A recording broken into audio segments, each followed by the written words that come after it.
저는 언젠가 우리 교우 한 분이 이런 질문을 했어요. 목사님, 저희 회사에 세계적으로 유명한 자기계발 전문가가 와가지고 우리 회사 직원들을 다 큰 강당에 모아놓고 강연을 하는데 이런 얘기였습니다. 여러분은 자기 자신을 믿어야 합니다. 우리 속에 있는 우리의 강함을 사장시키지 말고 발휘하면 우리는 얼마든지 강력한 사람이 될 수 있습니다. 그러면서 구호를 따라하라고 그러더랍니다. 하면서 I'm the best, I'm strong, I'm the best, I'm strong. 나는 최고다, 나는 강하다. 이런 말을 외치게 했는데 수백 명의 사원들이 I'm the best, I'm strong, I'm the best, I'm strong. 이걸 한참 하고 나니까 뭔가 이렇게 샘솟는 듯한 강력함이 오는 것 같았다는 거예요. 그래서 굉장히 업이 됐는데 그 다음에 교회 와 보니까 주여 저는 죄인입니다. 아무 쓸모없는 인간입니다. 지푸라기만도 못합니다. 이렇게 얘기를 하는데 참 갈등을 많이 느꼈습니다. 왜 사회에서 하는 말과 교회에서 하는 말은 180도 다른 겁니까? 그리고 어느 것이 맞는 것인지 설명을 해 주세요. 이러는 거예요. 그래서 제가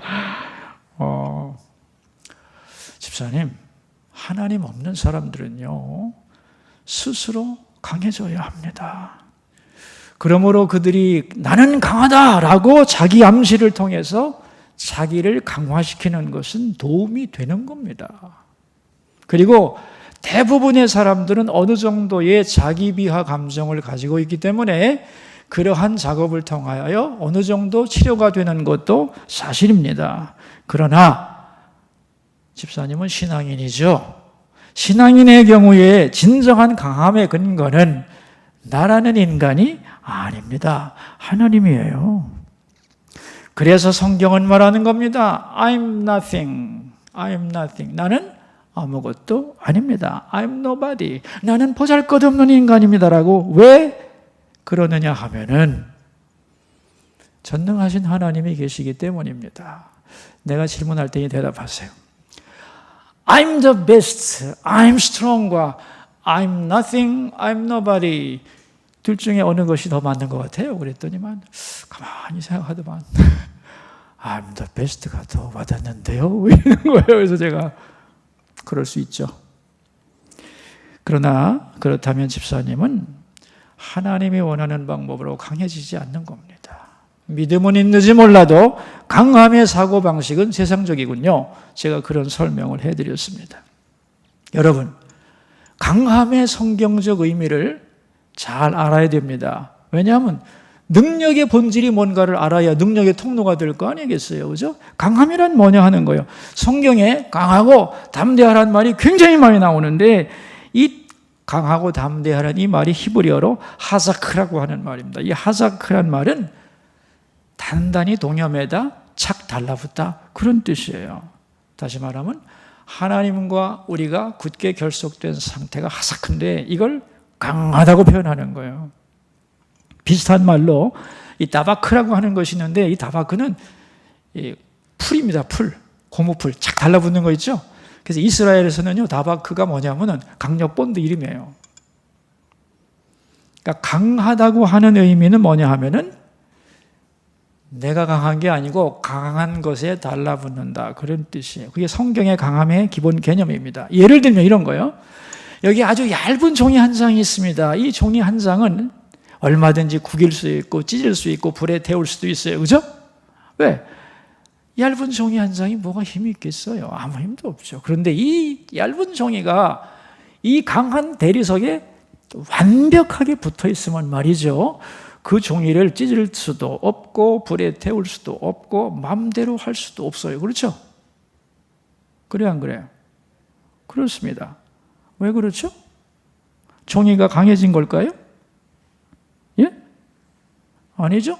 종이는 변함없는 종입니다. 그런데 강한 벽에 완전히 밀착했기 때문에 강한 벽의 속성이 이 종이를 강화시켜 주는 거예요. 우리는 약한 존재입니다. 그러나 강하신 하나님께 달라붙어 있으면 강해지는 거예요. 이게 강함의 본질입니다.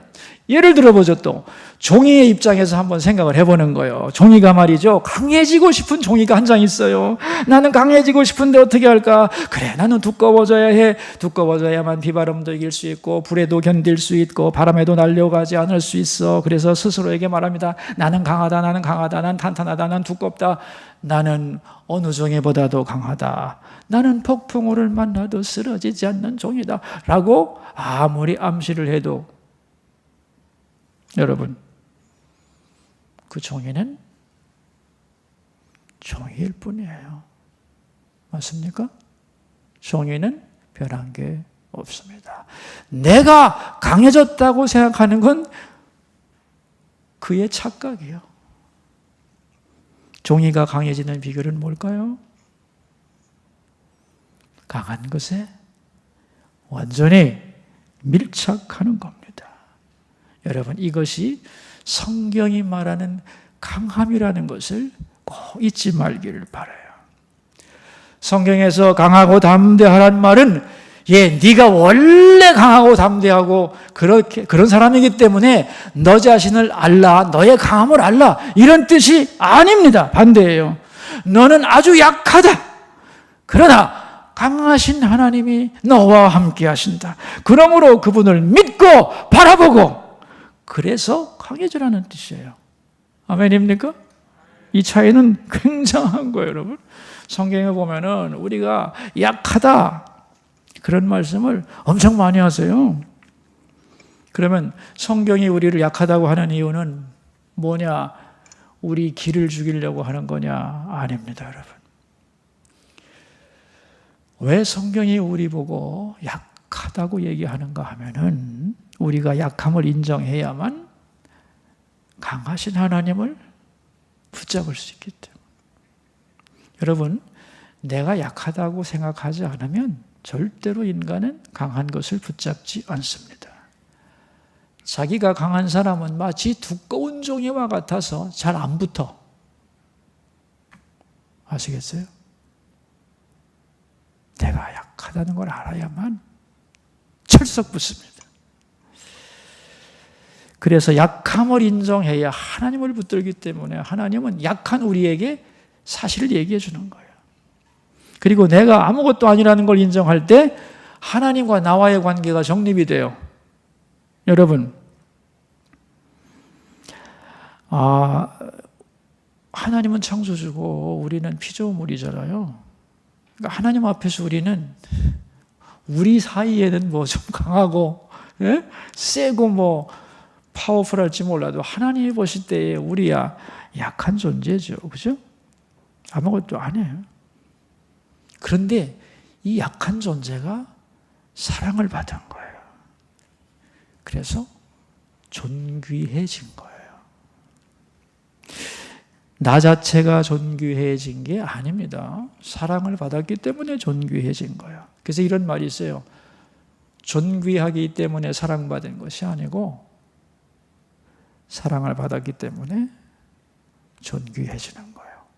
여러분은 존귀하신가요? 왜? 여러분 자체가 원래 존귀한 존재라서? 아니요, 미물입니다. 그런데 하나님이 나를 죽도록 사랑했거든. 그래서 존귀해지는 거예요. 더 할 수 없이. 내가 강해지기 원하는 만큼 나는 하나님과의 관계가 멀어져요. 인정하시죠? 그래서 하나님과 나와의 관계가 정상적으로 제대로 되려면 나의 약함을 인정해야 돼요. 세 번째, 마지막으로 내가 약해져야만 하나님의 능력의 통로가 될 수 있어요. 여러분, 통로라고 하는 것은 비어 있어야 되는 겁니다. 그죠? 통로가 꽉 차 있으면 통로가 아니죠.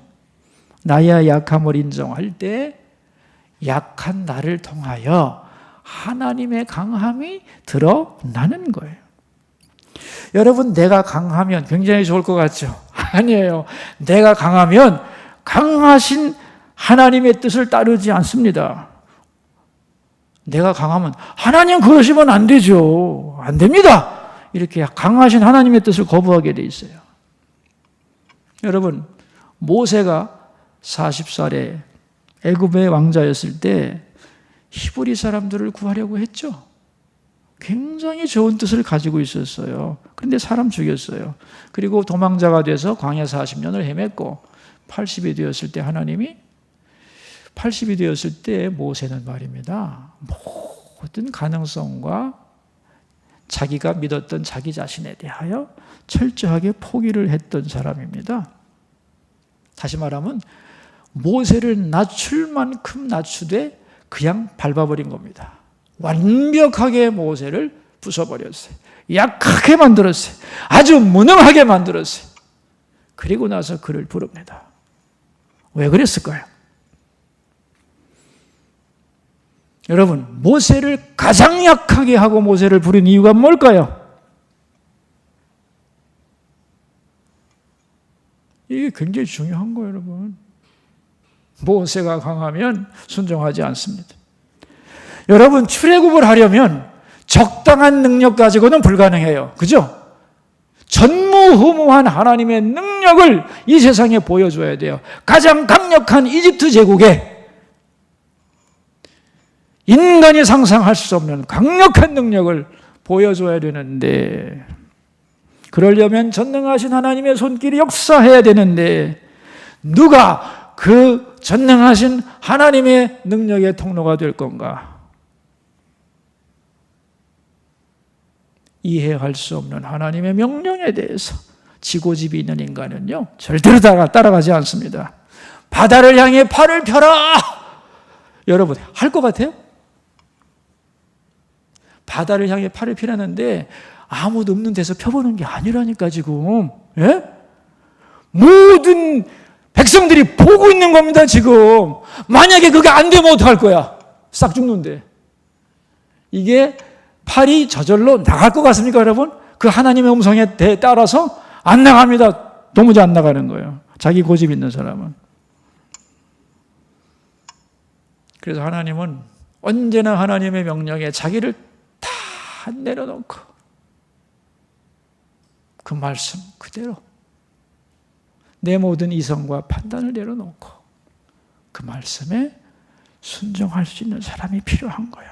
자기를 비우고 하나님의 명령에 순종하는 사람이어야만 능력의 통로로 사용될 수 있는 거죠. 그러니까 결국 하나님이 모세를 약하게 한 이유는 모세를 통하여, 약해진 모세를 통하여 하나님의 강하심을 드러내려고 했던 거예요. 그러려면 자신이 바위처럼 강하면 안 됩니다. 철저하게 비워지고 약해진 사람이 필요한 거예요. 그래야 하나님이 역사하실 수 있는 거예요. 하나님을 철저히 의지하는 사람이 필요한 거죠. 그렇죠? 그러니까 모세를 낮춘 것은 모세가 하나님의 능력의 통로가 되게 하려고 한 거죠. 그렇죠? 그러니까 여러분, 약해져야 돼요. 약해져야만 하나님의 능력의 통로가 됩니다. 제가 전에 성지순례를 가가지고 이제 낮에는 얼마나 뜨거워, 40도가 넘으니까 뜨겁잖아요. 근데 밤이 광야 체험을 하기로 했는데 그 밤이 됐는데 난 진짜 거기 가가지고 하늘이 그렇게 넓은 건지 처음 알았어요. 하늘이 보이는 게 다 하늘이야.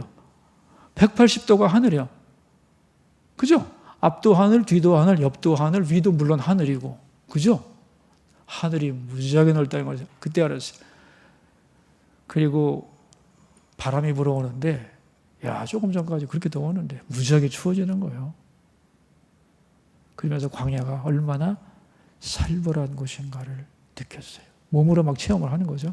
그때 내가 뭘 묵상했냐면 모세를 생각했어요. 자기의 민족을 이 광야 속으로 몰고 지도자가 들어가라고 할 수 있을까? 미친 사람이 아닌 이상 여기서 어떻게 살 거야? 몰라, 나 혼자라면 내가 굶다가 죽어도 그만이지만 내 사랑하는 가족과, 그죠? 나만 믿고 따라오는 저 순수한 수백만의 사람들을, 그죠? 어떻게 책임을 질 거예요? 이 험한 광야에서. 그런데 그들 보고 광야로 들어가라고 그러잖아요. 이집트에서 볼 때는 미친 짓이었잖아요. 그죠?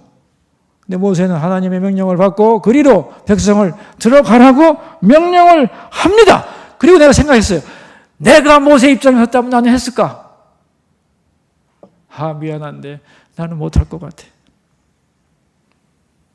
그러면서 광야로 하나님이 들어가라고 하신다. 앞으로 갓! 라고 명령한 모세의 믿음이 얼마나 큰지 내가 그때 느꼈어요. 야, 이거는 나 같은 사람의 믿음하고는 게임이 안 되는 거다, 이거는. 그 믿음을 생각하니까 그 믿음의 그게 전율이 막 느껴지는 거예요. 그래서 내가 기도를 했습니다. 하나님, 나도 그런 믿음을 주세요.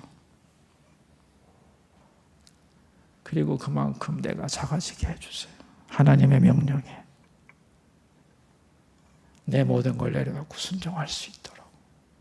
그렇게 기도하는데 눈물 납디다 진짜. 작아져야만 크신 하나님의 음성에 순종할 수 있는 거예요. 근데 많은 우리 성도들이 강함의 비결을 몰라요. 자기 스스로 강화시키려고 해요. 요즘에는 세상에 이렇게 도서 책방에 가보면 자기를 강화하는 방법들이 많습니다. 당신 속에 있는 신성을 깨달으라 이딴 소리도 하고 있는데, 깨우라고 그래. 네 속에 신성이 있으면 얼마나 강해지는지 한번 보자. 강해질 거 없습니다. 인간은 약해요. 그죠? 우리는 그런 생각하죠. 나는 아무것도 아닙니다. 그러면 자신감도 없고 인간 앞에 비굴해질 것 같죠? 천만의 말씀입니다. 자기의 약함을 진정으로 고백하는 사람은 다른 사람을 두려워하지 않습니다. 묘하죠? 왜 그런 줄 아세요? 인간이 얼마나 약한지를 처절하게 알기 때문에. 그리고 담대히 하나님만 바라보며 전진할 수 있기 때문에. 내가 강한 게 아니잖아요. 하나님이 강하신다는 걸 믿기 때문에. 나의 약함을 인정하는 사람, 난 아무것도 아닙니다 라고 정말로 고백하는 사람은 상당히 담대합니다. 어떻게 생각하십니까, 여러분? 자, 우리는 지금까지 두 번에 걸쳐서 우리 인생 사명에 대한 얘기를 나눴는데, 첫 번째가 뭐였죠? 하나님을 알고, 하나님을 아는 게 인생의 최고의 사명이에요. 두 번째는 부르심의 소망을 깨닫는 거예요. 내가 누군지, 하나님이 나를 향한 소망, 나를 향한 하나님의 꿈이 있다는 걸 알고 찾아내야 하는 것이고, 세 번째가 오늘 본문인데, 자, 보세요, 여러분.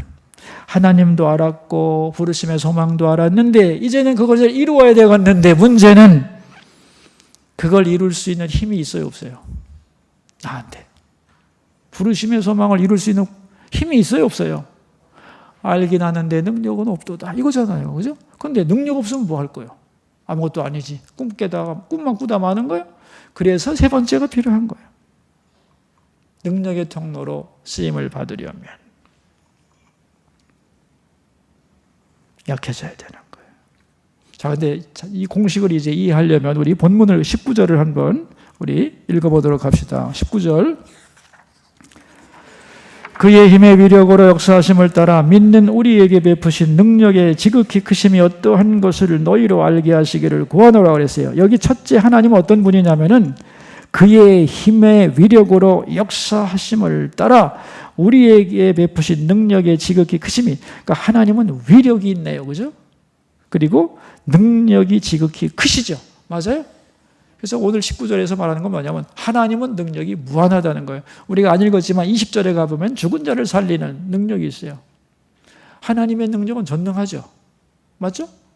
하나님은 강하시다는 거예요. 그런데 이 능력의 지극히 크신 하나님의 위력은 역사하려고 한다는 거예요. 역사. 여기서 역사는 히스토리가 아닙니다. 워킹입니다. 작동한다는 거예요. 능력으로 친히 일한다는 뜻이에요. 그러니까 우리가 이렇게 생각하면 돼요. 하나님은 역사 속에서 역사하신다. 하나님은 히스토리 안에서 친히 일하신다. 그런 뜻이죠. 그러니까 하나님은 강하신 분이에요. 충분히 나왔죠. 그 힘의 위력으로, 그 위력을 가지고만 있는 게 아니라 작동시킨단 말이에요. 그 힘의 위력으로 역사하심을 따라. 그러니까 하나님은 첫째 엄청난 힘과 능력을 가지신다. 전능하신 힘을 가지셨다. 두 번째.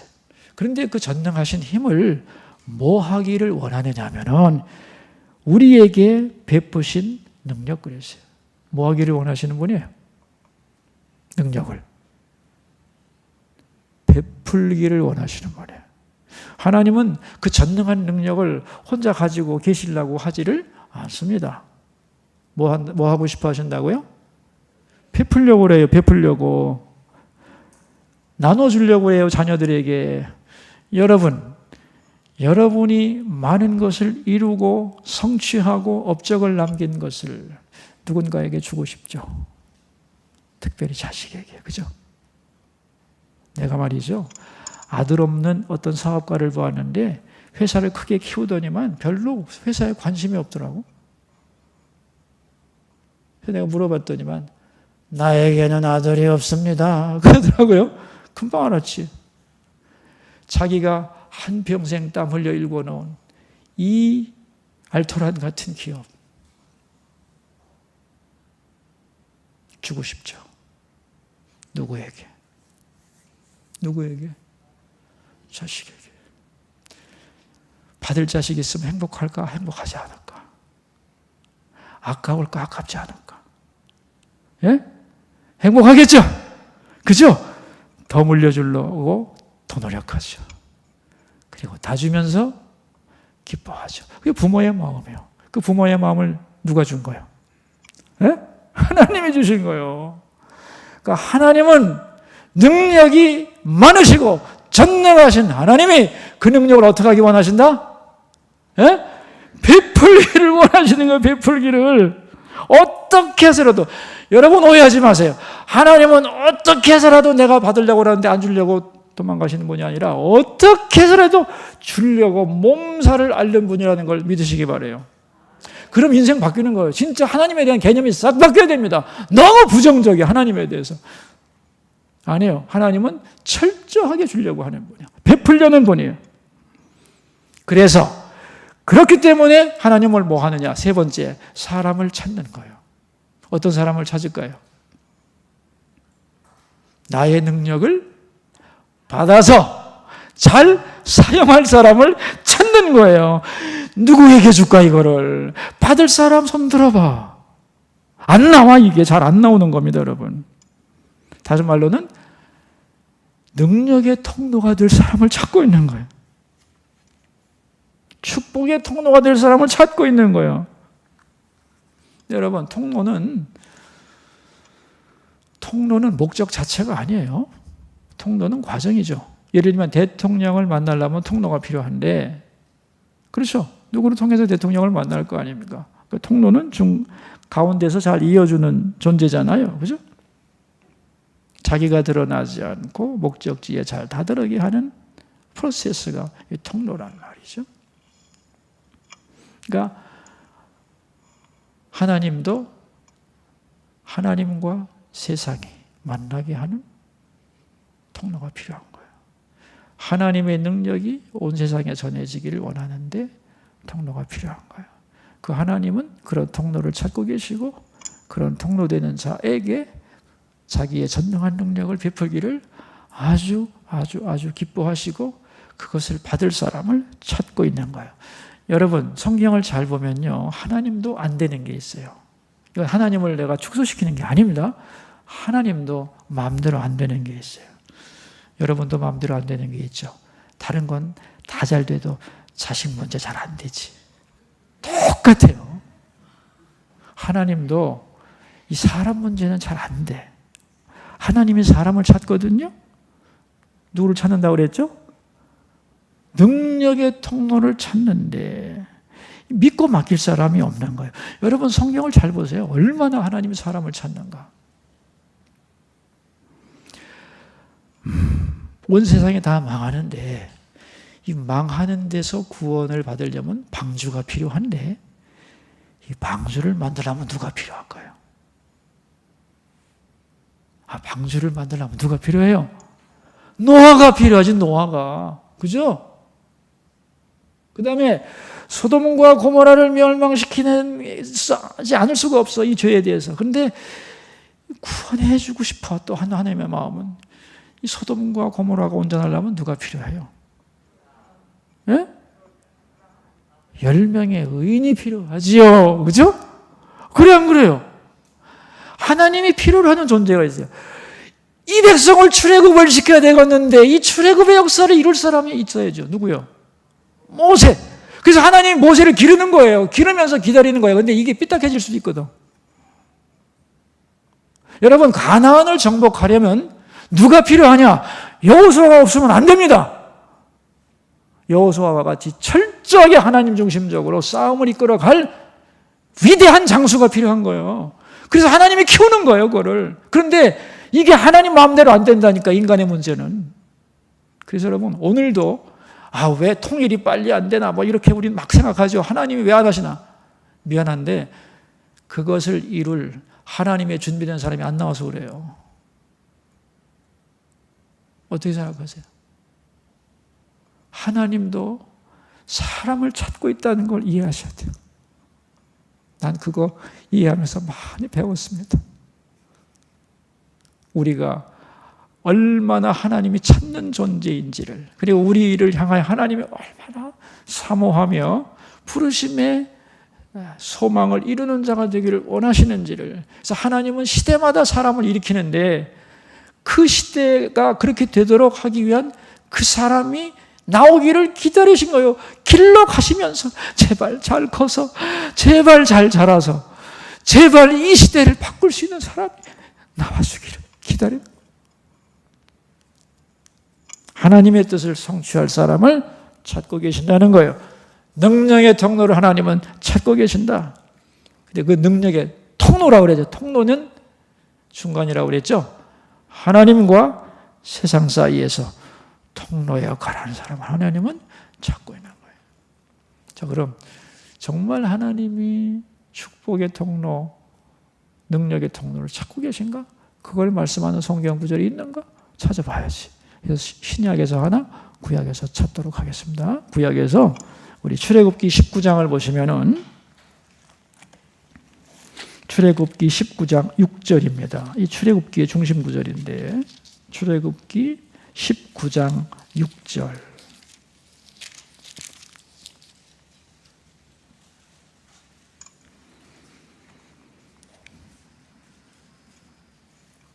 찾으셨어요?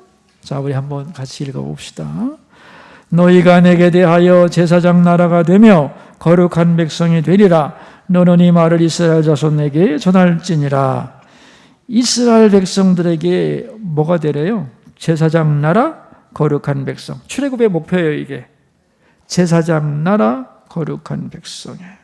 여러분, 제사장 나라라는 게 뭘까요?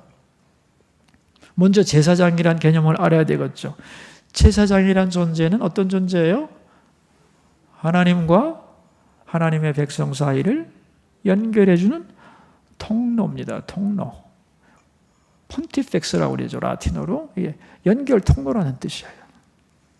하나님의 뜻을 사람에게 전하고 사람의 상황을 하나님 앞에 올려드리는 중간 통로가 제사장입니다. 그런데 이 제사장은 거룩해야 돼요. 왜냐하면 하나님이 거룩하시기 때문에. 그래서 제사장 나라가 되라는 건 뭐냐면 이스라엘 백성들이, 이스라엘이라는 나라 자체가 하나의 통로가 되어야 된다는 거예요. 하나님과 세상 사이에. 그래서 그 통로가 되려면 너희들이 거룩해야 된다는 거예요. 그래야 제사장 나라의 역할을 완성할 수 있다는 겁니다. 여러분, 정치 지정학적으로 보면은 인간이 나라를 만드는 데 있어서 절대로 만들어서는 안 되는 지역이 이스라엘이에요. 평화로울 수가 없는 공간입니다, 거기가. 3대륙의 통로거든. 아시겠어요? 근데 하나님은 거기다가 당신의 제사장 나라를 만들잖아요. 왜? 인간이 볼 때는 거기서 번성하고 영향력을, 강하면 영향력을, 좋은 영향력을 끼칠 수 있지만 하나님이라는 강한 분을 믿지 않으면 박살날 수밖에 없는 자리거든요. 그래서 제사장 나라가 되게 하려고 그 통로에다가 그 나라를 만드십니다. 그래서 다리 역할을 하라는 거예요. 그래서 이런 얘기입니다. 이스라엘은 강할 이유가 없는데 왜 그렇게 강하지? 그러면 하나님이 함께 하시고 복을 주셔서 그래. 그래서 너희들도 하나님을 섬기면 그런 복을 받는다 라고 하는 메시지를 온 세상에 전파하라는 거예요. 이스라엘 자체가 하나님의 능력의 통로가 돼서 축복의 통로가 되어서 복의 근원이신 하나님을 전파하는 민족과 나라가 되라 라고 말씀하시는 거죠. 그죠? 그러니까 하나님은 이스라엘 자체를 능력의 통로로 불러주신 거예요. 그래서 이스라엘이 자기 역할을 잘 감당하면 자기들은 강할 필요도 없어. 강하신 하나님이 붙잡아 주셔서 모든 나라의 명예가 되고 그 명예는 곧 하나님께 영광이 되는 그러한 지위를 가질 수 있도록 역사해 주시고 보장해 주신 거예요. 그걸. 또 신약으로 가자면은 우리 사도행전 1장 8절인데 우리 유명한 구절이죠. 같이 한번 가봅시다. 사도행전 1장 6절에서 8절까지 한번 읽어보도록 하겠습니다.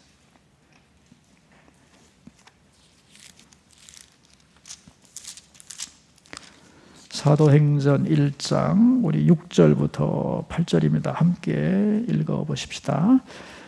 그들이 모였을 때 예수께 여쭈어 이르되 주께서 이스라엘 나라를 회복하심이 이때니까 하니 이르시되 때와 시기는 아버지께서 자기의 권한에 두셨으니 너희가 알 바 아니요 오직 성령이 너희에게 임하시면 너희가 권능을 받고 예루살렘과 온 유대와 사마리아와 땅끝까지 이르러 내 증인이 되리라 하셨어요. 예수님이 승천하시기 전 어느 날에 제자들에게 말씀하시는 거예요. 예루살렘을 떠나지 말고 약속하신 곳을 기다리라. 그러자 제자들은 정신이 번쩍 났습니다. 뭔가 주님이 새로운 프로젝트를 시작하시는가 보다 생각을 했어요. 아, 이제 새로운 세상이 오는가 보다. 그래서 뭐라고 부르냐면 이스라엘을 회복하심이 이때니까 이스라엘 회복 전쟁을 하실 거라고 생각한 거죠. 그런데 그게 그들의 소원일 수밖에 없는 것은 로마의 압제하에서 죽을 고생을 하고 있는데 예수님이 기다려라. 기다려라. 하니까 그날이 왔다 생각하고 나라를 회복하심이 이때니까 하고 말씀을 묻잖아요. 그러니까 예수님이 뭐라고 대답을 하느냐. 아니라는 거야. 성령 받고 내 증인 되라. 그렇게 말씀을 하세요. 그러니까 예수님을 통해서 제자들은 자기들의 야망을 이루려고 했는데 예수님은 방향을 바꿔줍니다. 아니야, 그런 게 아니고 이 땅의 나라가 목적이 돼도 안 되고 이 땅의 삶을 포기해도 안 된다는 거예요. 더 높은 하늘나라를 위하여 이 땅에서 너희가 할 일이 있는데 그것은 바로 내 증인이 되는 거다. 나의 증인이 되는 거라는 거예요. 여러분, 우리의 사명이 그리스도의 증인이 되는 거예요. 이걸 다른 말로 말하면 하나님 나라를 증명하는 사람으로 살아가라는 거예요. 하늘나라를 증명하는 사람. 그래서 하늘나라를 증명하는데 필요한 성령을 물부터 부어주겠고 필요한 모든 것을 주님이 공급해 주시겠다는 뜻이에요. 자, 이제 여기서 또 헷갈릴 수 있는데 그럼 하늘나라를 증명한다는 게 뭘까? 당신 이리 좀 와봐. 내가 말이야 당신의 영안을 확 띄워줘가지고 지금 천국에 있는 하늘나라가 어떤지 보여줄게. 자, 봐라! 하고서 이게 증명하는 거냐? 하늘나라를. 그런 게 아닙니다. 하늘나라를 우리가 세상에서 증명한다는 건 뭐냐 하면은 이런 거예요. 안 믿는 우리 회사 직원이 볼 때 우리 회사 사장님은 그리스도인이라는데 그리스도인 같아. 뭔가 하나님 말씀대로 살려고 몸부림치는 분이라고 하는 것을 느꼈어요. 여러분, 이게 하나님의 증인의 삶이에요. 병원에 갔는데 평소에는 그렇게 생각을 안 했는데 낙심할 수밖에 없는 상황에서도 꿋꿋하게 평안을 유지하며 질병을 잘 극복하고 있어요. 어떻게 너는 이런 상황에서 낙담하지 않고 두려워하지 않고 그렇게 담담할 수 있니? 내가 하나님 믿거든. 아, 그래? 하나님을 믿으면 그렇게 되니? 야, 그거 대단하다. 여러분, 이게 하늘나라를 증명하는 삶입니다. 현실 속에서. 어떻게 생각하세요? 죄를 보면 딴 건 모르겠는데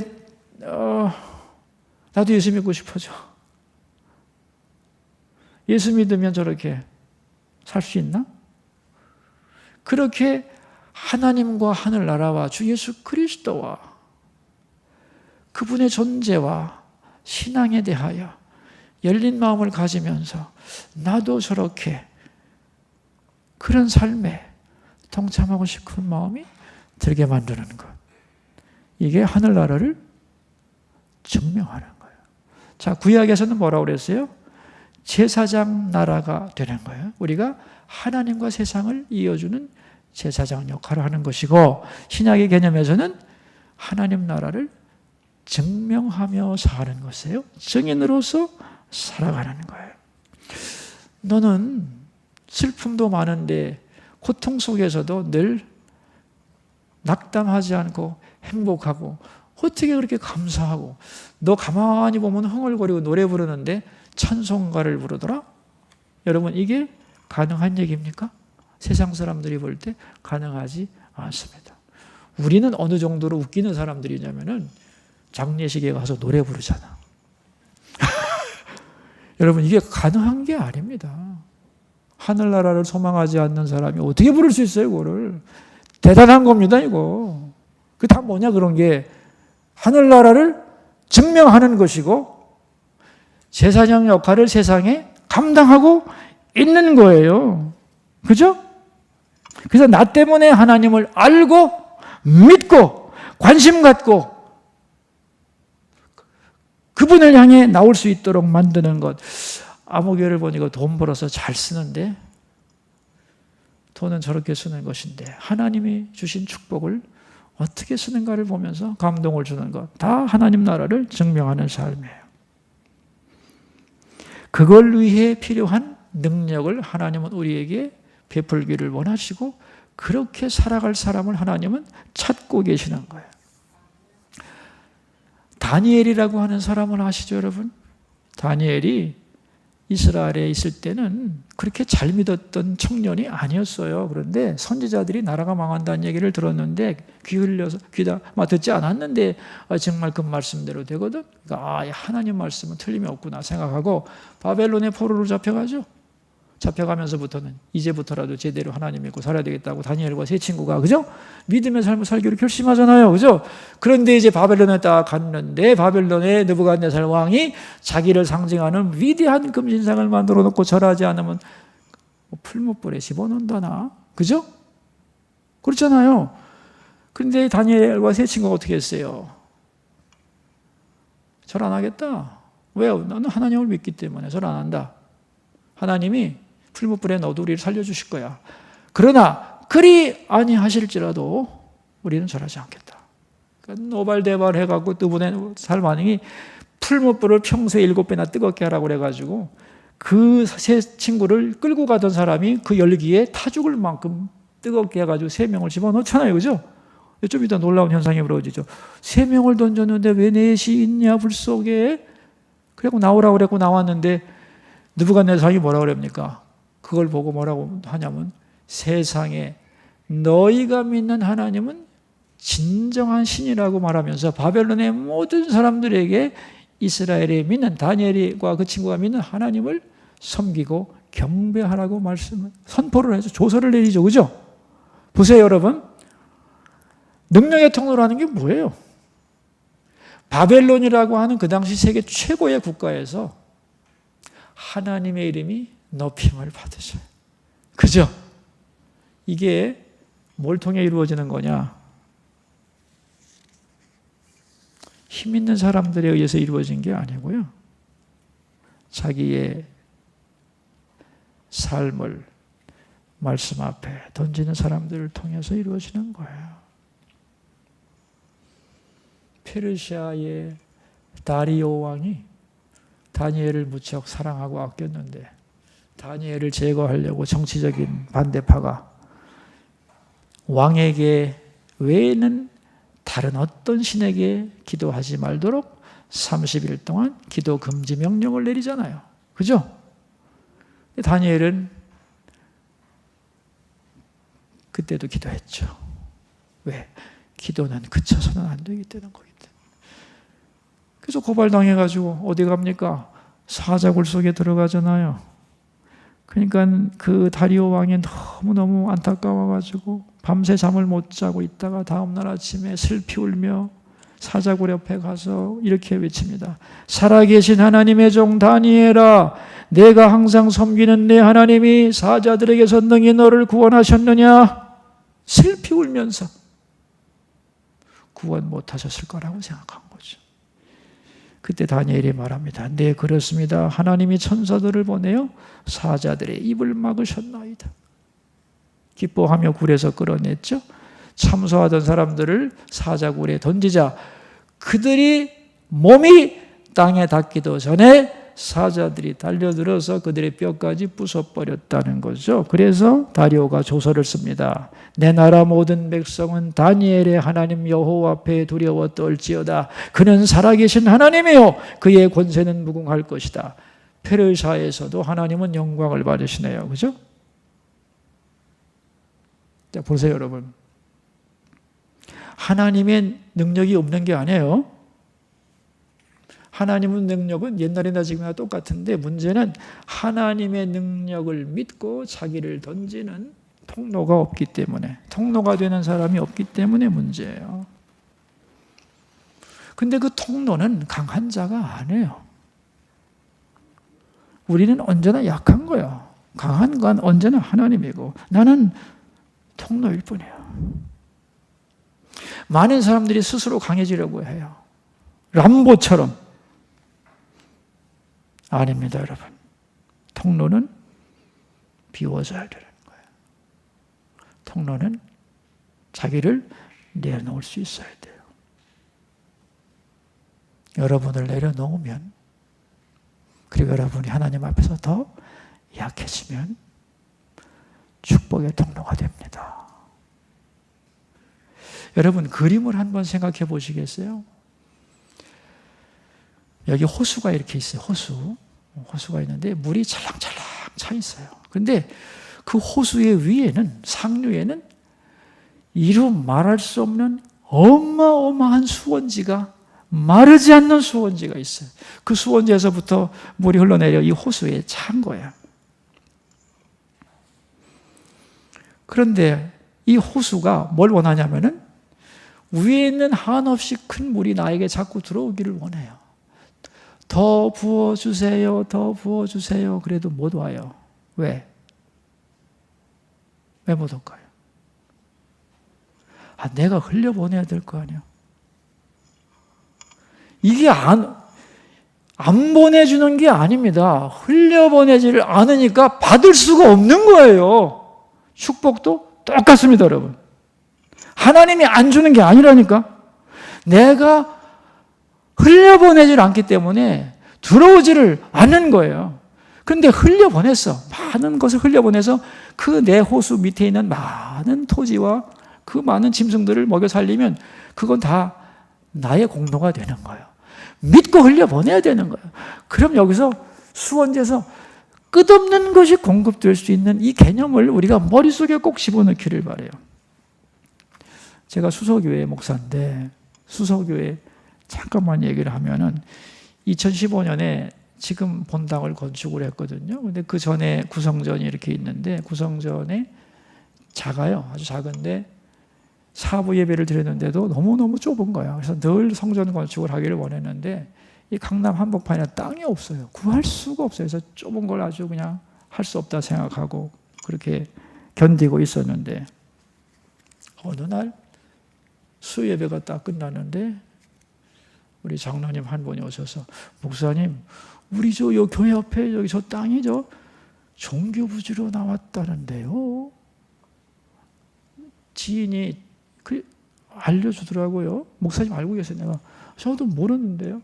근데 다음 월요일 날 그 토지 추첨을 한답니다. 그것도 돈 많이 쓰는 게 아니라 정해진 금액으로 떡볶이자 그래서 뽑기를 한다는데 우리가 이렇게 좀 땅이 없어가지고 고생을 했는데 우리도 응모라도 해봐야 되는 거 아닙니까? 그런 얘기를 해서 당장 당회를 모였어요. 해봅시다. 우리 들어나가나 가봅시다.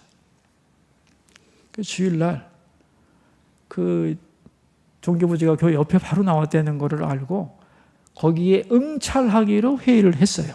그리고 교인들한테 기도를 시켰어요. 저기 종교부지가 생긴다는데 우리가 되면 제일 좋겠고 아니면 교회가 들어오면 좋겠다. 다른 종교가 말고. 그래야 하나님의 역사를 함께 펼쳐갈 수 있으니까. 그래서 기도하시라고.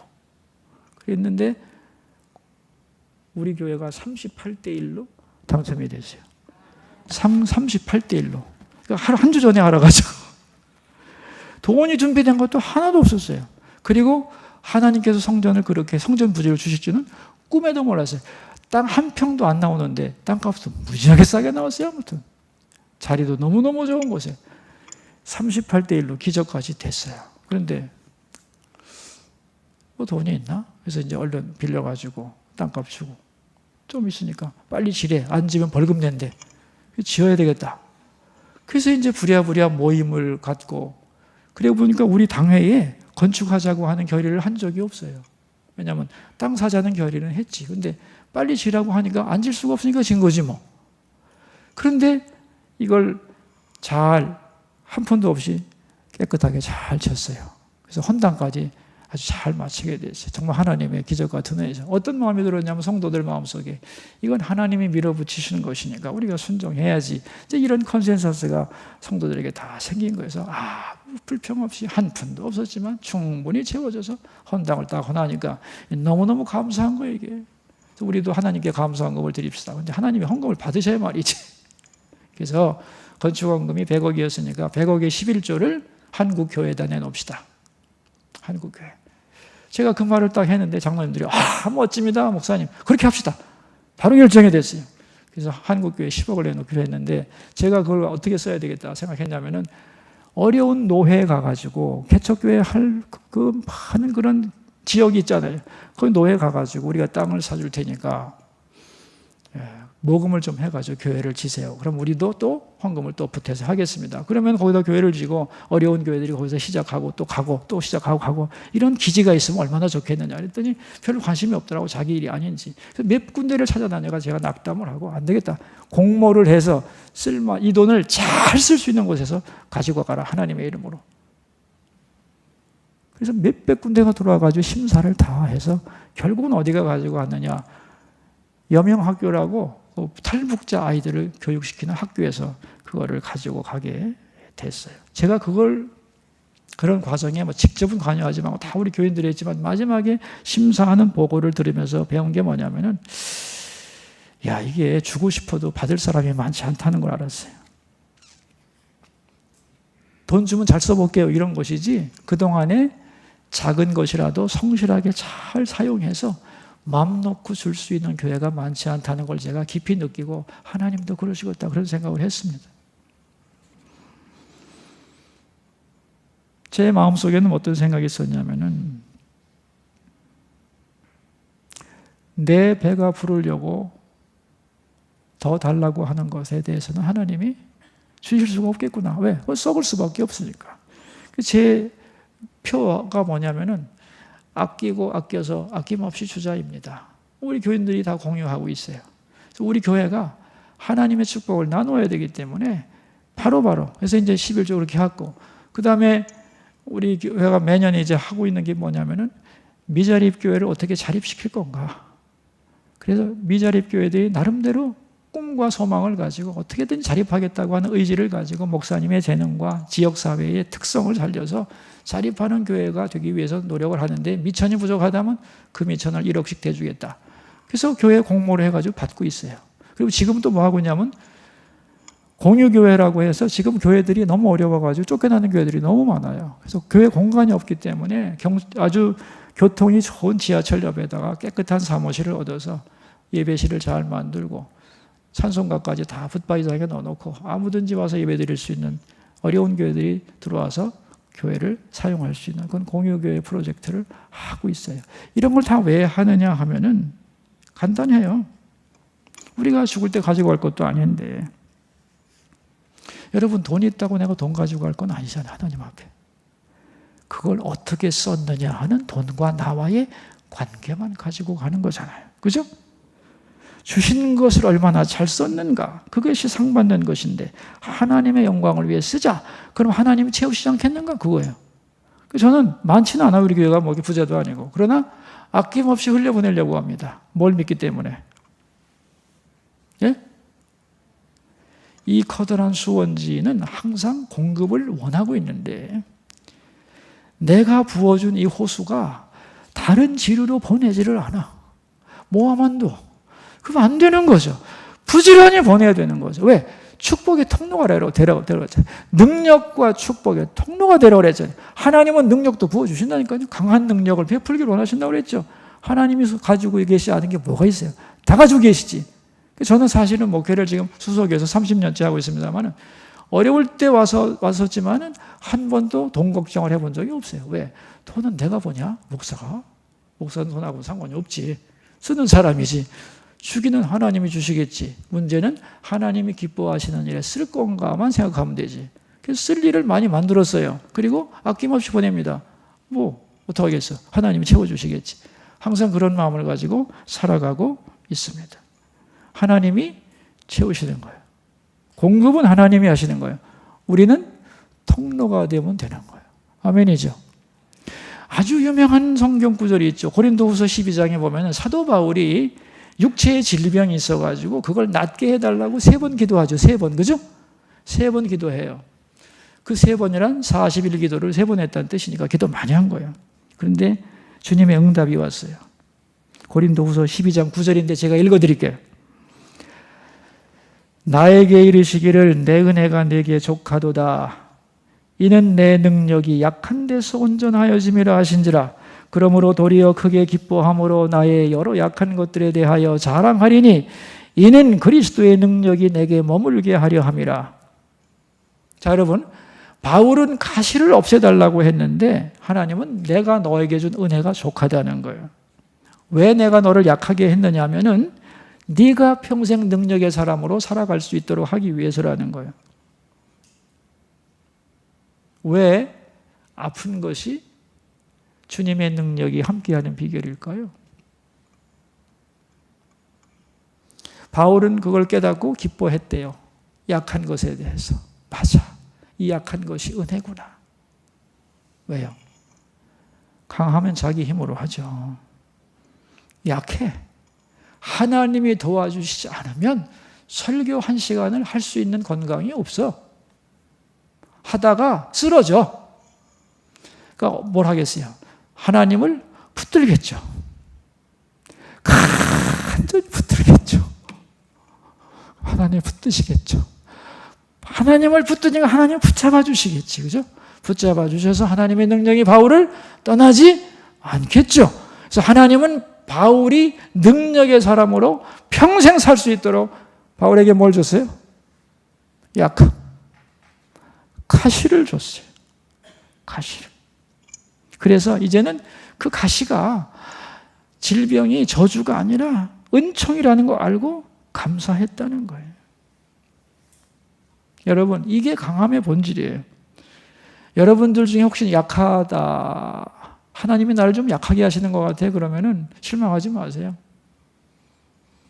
나를 비우라는 것이고 너를 잘 쓰고 싶다는 뜻이에요. 너를 도구로 삼아 내가 뭔가 하고 싶다는 뜻이에요. 복음 선거에도 있죠. 약할 때 강함 대신에 내가 약할 때 하나님의 강함이 드러나는 거예요.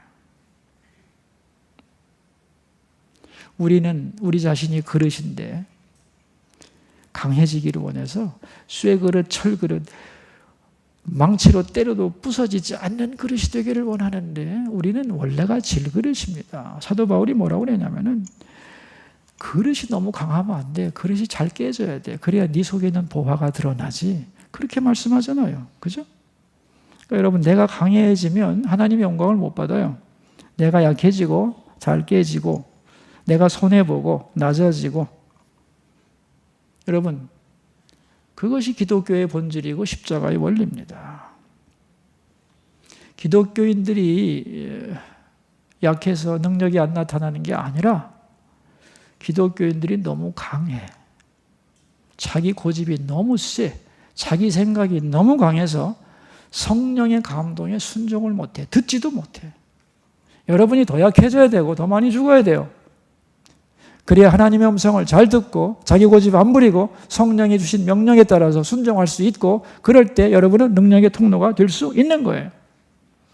저는 개인적으로 참 기도의 응답을 많이 받았다고 고백을 하는데, 제가 목회를 하다가 이 암에 걸려가지고 생명의 위협을 느낀 적이 있어요. 그래서 이제 분당 서울대병원에도 오랫동안 입원했었고, 그때 여기 교회를 방문했어요. 제가 수술받고 회복할 때 여기 아름다운 교회에 와서 주일날 예배, 김기영 목사님 계실 때 저 뒤에 앉아, 저쪽이야 저 자리 와가지고 환자복 겉에다가 이제 이렇게 코트 입고 간절히 예배드리던 그런 기억이 있습니다. 하나님에게 건강하게 해주셔서 여기서 오늘 말씀을 전할지는 누가 알았겠어요. 하나님만이 아시겠지. 그죠? 그래서 이 목회를 이제 수술을 많이 받다 보니까 목소리를 잃어버렸어요. 지금도 이게 제 목소리가 약간 아니에요. 낯설어요. 아직도. 내 목소리 이게 아닌데 이런 생각이 들어요. 설교를 할 수가 없어가지고 처음으로 1년을 쉬기로 했어요. 그래서 6개월간 제주도 가 있었어요. 아무도 오지 말라고 그러고.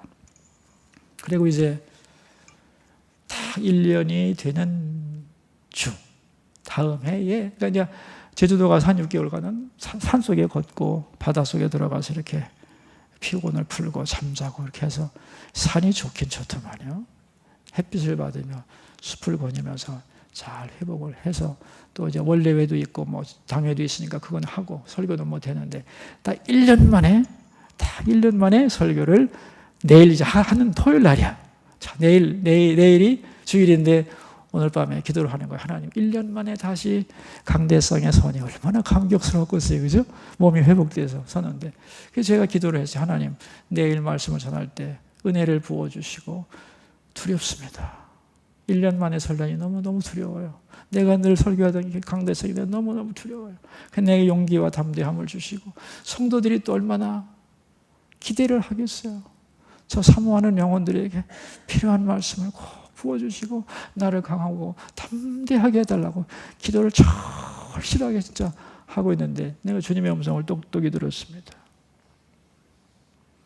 나는 너에게 능력을 주지 않겠다. 너를 강하게 하지 않겠다. 폭탄 선언입니다, 이거. 그죠? 식은땀이 쫙 흘렀어요, 진짜. 근데 그 다음 말이 중요한 거예요. 그러나 내가 엎드려 기도하면 반드시 응답하겠다.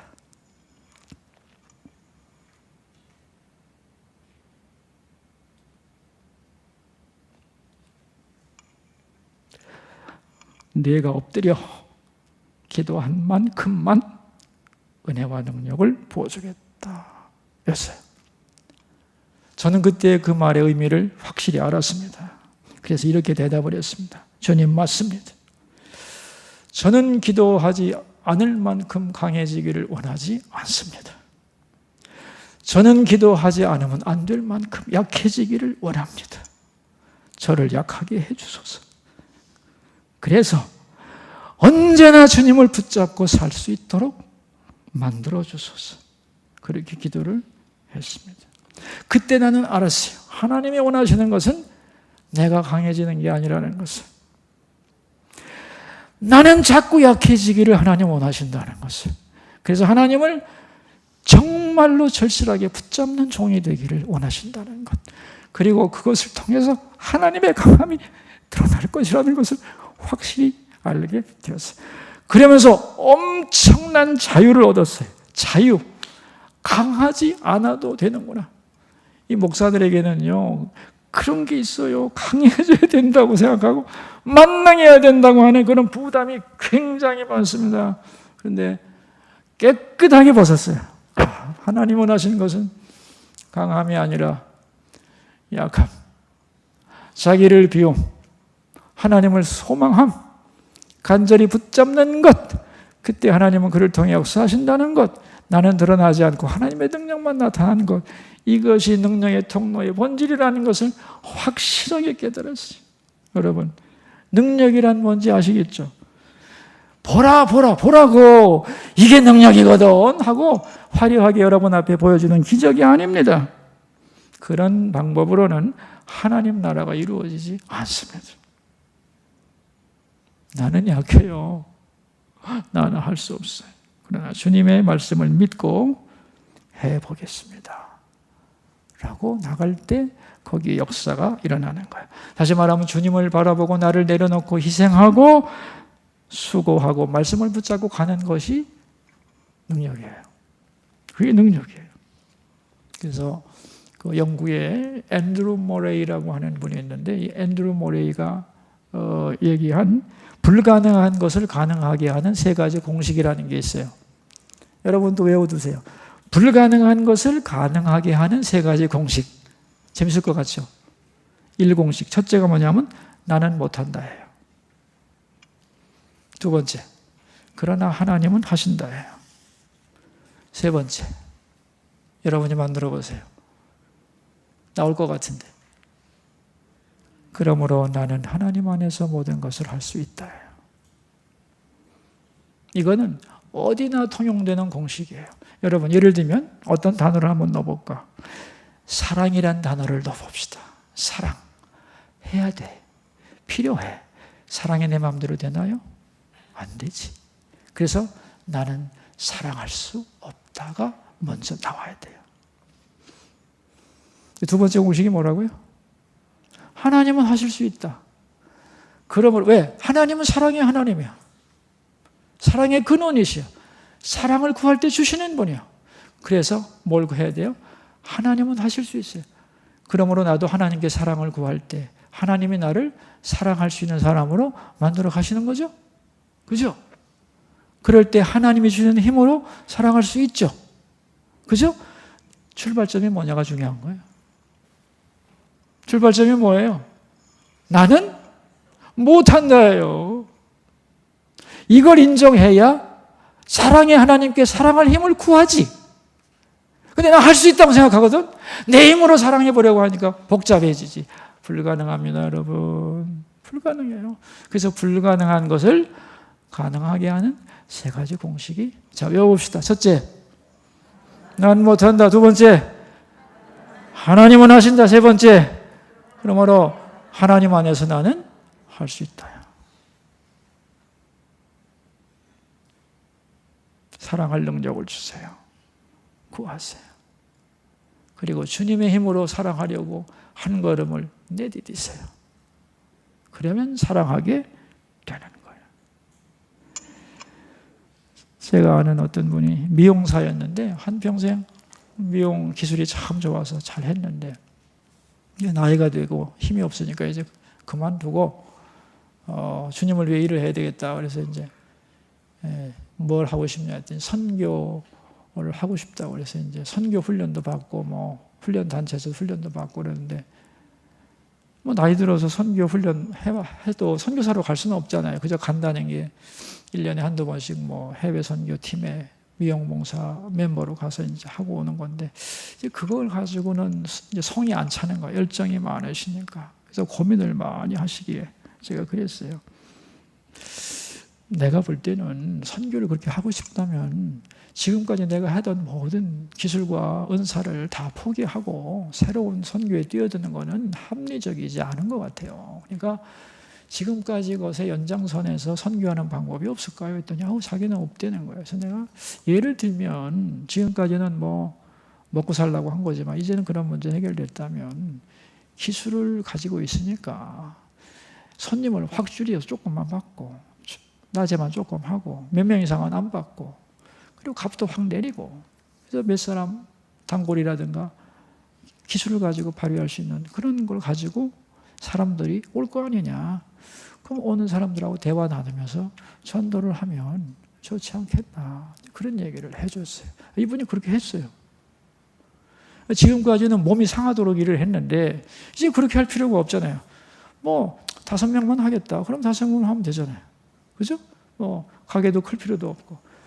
근데 거기 사람이 기술이 좋으니까 온단 말이야. 오면은 천천히 이제는 주님의 말씀을 전하고 위로도 하면서 그것이 믿는 사람들의 사랑방이 됐는데 작은 교회가 전도하는 것보다 더 많이 해요. 여러분, 내가 대단히 위대해서 하나님의 능력의 통로가 되는 게 아닙니다. 성경에 보면 능력이 언제 나타나냐면요, 공식이 있어요. 사람들이 강할 때 능력이 나타나는 것이 아니고 하나님의 명령에 순종했을 때 능력이 항상 나타나는 거예요. 기적이란 항상 언제 나타나느냐? 언제 나타난다고요? 순종할 때. 순종할 때 기적이 나타나요. 예를 들면 요단강을 건너가는데 어떻게 요단강이 갈라지겠어요? 굉장한 기적 아니에요? 근데 우리의 힘으로 강해서 갈라지는 게 아니라 요단강으로 법궤를 메고 들어가라 라고 하는 약간 어이없는 명령 앞에서 나를 내려놓고 순종을 하면 강이 갈라지는 거예요. 그러니까 기적은 나의 파워가 있어서 되는 게 아니고 나를 비우고 하나님 말씀에 순종할 때 나타나는 현상이에요. 이걸 신학 용어로 말하면 신비란 순종의 결과예요. 우리는 신비 체험하고 싶죠. 기적 맛보고 싶죠. 기적이 없는 게 아니에요, 여러분. 오늘도 있고 내일도 계속해서 여러분의 일생 속에 기적이 있을 거예요. 신비가 있다고. 기독교는 신비가 없으면 믿을 수 없는 거예요, 사실은. 근데 왜 신비를 자주 경험하지 못하느냐? 이유가 뭐겠어요? 내가 믿음이 없어서? 그렇지. 믿음이 없는 것이기도 하지. 뒤집어 말하면 내가 약해지지 않아서, 순종하지 않아서 그렇습니다. 제가 늘 우리 교인들에게 가르쳐요. 선택이 자격이고 순종이 능력이다. 선택이 자격이고 순종의 능력이다. 아이고 목사님 저는 자격 없어요. 선택 받았죠? 그럼 하나님이 자격 주신 거예요. 자격 없다 해서 그만해요 이제. 그 다음 능력 없어요. 괜찮아요. 능력 없어도 돼. 순종만 하면 돼. 안 그렇습니까? 그렇죠? 그래서 뭐라고 그랬죠 제가? 선택이 자격이고 순종이 능력이라는 거예요. 예? 하나님이 능력이 없고 하나님이 안 계시고 그래서 신비로운 현상, 기적이 안 나타나는 게 아니에요. 자기를 내려놓고 순종하는 사람이 없기 때문에 그래요. 그러니까 여러분 능력 없다고 걱정하지 마세요. 나는 강하지 않아도 돼요. 여러분 강하려고 애쓸 필요도 없어요. 미안한데 조금만 더 약해지면 좋겠어요. 조금만 더 약해지면 좋겠어요. 기도할 만큼. 여러분 기도 안 하죠? 왜 안 하는 줄 아세요? 믿는 구석이 있어서 안 하는 거예요. 내가 처절하게 약해지고 아무 힘도 없다고 생각하면 어떻게 기도 안 하고 살아?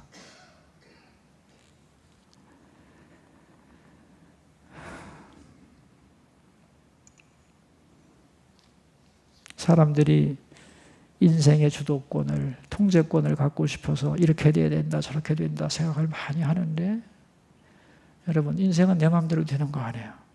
주도권을 여러분이 주려고 하지 마시고 주인이신 하나님이 주도권을 갖고 가게 그냥 두세요. 그리고 나는 어떤 상황에서든지 나를 내려놓고 순종할 것만 결심하시면 돼요. 그러면 능력의 통로가 돼요. 여러분 에스겔서를 제가 며칠 전에 읽다가 참 그런 생각했어요. 에스겔이 마른 뼈를 놓고 대언을 했죠. 마른 뼈들아 일어나라. 그죠? 나 같으면 했을까? 했을까? 근데 에스겔은 했어요. 왜? 자기를 비웠기 때문에, 약해졌기 때문에. 전능하신 하나님의 말씀을 대언했더니 어떻게 됐어요? 그 마른 뼈들이 서로 상합하고 결합이 되어서 삐그덕삐그덕 하더니 나중에는 살을 입더니 나중에는 하나님의 군대로 변하는 거예요. 저는 그걸 보면서 어떤 생각을 했냐면은 오늘도 마찬가지야. 내가 볼 때 마른 뼈야. 살 수 없어. 희망이 전혀 보이지 않아. 저 인간에게는 희망이 보이지 않아. 그러나 하나님은 내게 말씀하시고 저에게 사랑의 소리를 고백을 하라고 하시면 내 판단을 내려놓고 아멘. 주께서 말씀하시니 나는 사랑의 노래를 부르겠습니다. 마른 뼈야 일어나라 라고 가서 순종하면 어떻게 된다고요? 그 역사는 일어나는 거예요. 기적이 없는 게 아니라 자기를 비우고 순종하는 사람이 없어서 그런 거예요. 그런데 하나님은 어떤 사람을 찾느냐? 그런 사람을 찾는 것이고 그가 필요로 하는 모든 능력을 부어주겠다고 약속을 했어요. 여러분 이제는 믿고 믿고 여러분의 삶의 현장으로 나갈 수 있기를 바랍니다. 강한 자가 누구냐? 람보가 아닙니다, 여러분. 근육질의 남자가 아니에요. 나는 약하다고 고백하는 사람이요. 그리고 주님께 묻는 사람이고 주께서 말씀하실 때 나를 내려놓고 그 말씀에 순종하여 한 걸음을 내디디는 사람. 그 사람은 능력의 통로가 될 수 있을 줄 믿습니다. 우리 분당 아름다운 교회 모든 성도님들은 하나님을 알고 부르심의 소망을 깨닫고 모두 능력의 통로가 되길 바랍니다. 강해지려고 하지 마세요. 강함의 본질은 내가 약해지고 강하신 하나님과 밀착하는 것이라는 것을 잊지 않고 살아가기를 주의 이름으로 축원합니다.